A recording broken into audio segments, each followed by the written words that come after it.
Un vaste monde nous entoure, intrigant, complexe et incertain. Confrontant l'homme à ses choix, grâce à son instinct, il a su relever les défis de son temps. Un nouveau monde vous attend. Faites-en partie avec Active Trades.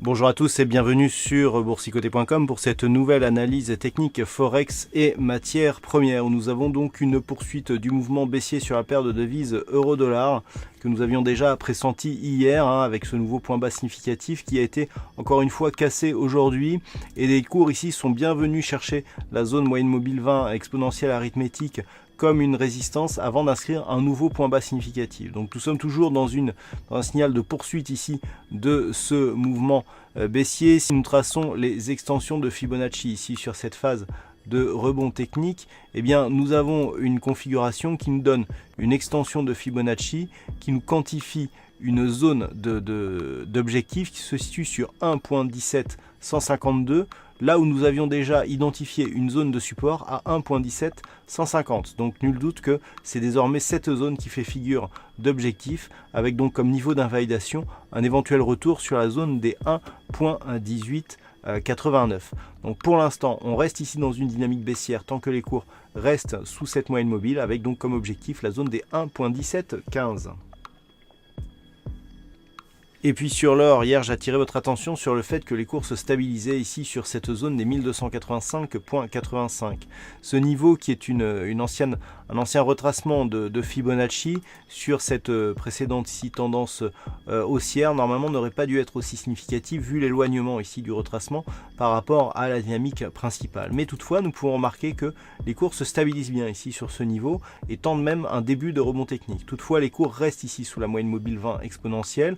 On a un nouveau point bas significatif ici qui a légèrement enfoncé ce retracement de Fibonacci. En cas de rupture ici, eh bien, on confirmerait la poursuite du mouvement. Si le rebond technique se confirmait, tant que celui-ci reste sous les 1300 $ l'once, eh bien, il n'y aura pas de remise en cause de la tendance baissière qui a été validée par la cassure de cette résistance ici, enfin qui était précédemment support des 1300 $ l'once. Et puis sur le WTI, nous avions une dynamique ici qui avait comme objectif la zone des 71,60 $ le baril. Cette zone a été atteinte, on a tenté un franchissement ici dans la semaine, les cours se sont bien stabilisés ici au-dessus de la moyenne mobile 20 exponentielle avant de revenir ici sur la moyenne mobile 50 arithmétique qui avait déjà donné lieu à un contact ici précédemment. Donc on voit bien que c'est cette zone des 71,60 qui était l'objectif qui fait bien figure de résistance actuellement. La tentative précédente avait bien trouvé ici cette zone en tant que support, mais le franchissement eh bien, a rechangé la polarité de ce tracé horizontal. Donc les cours pour l'instant se stabilisent entre 71,60 et une ancienne zone de support qui se situe ici à 69,50.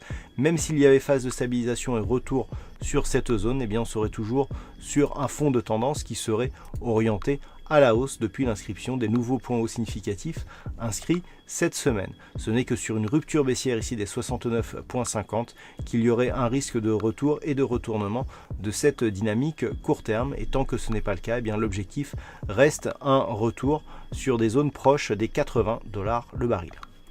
Voilà donc ce que l'on peut dire sur cette analyse technique Forex et matières premières. Passez un bon week-end et on se retrouve dès la semaine prochaine pour d'autres analyses techniques toujours sur le site boursicoté.com.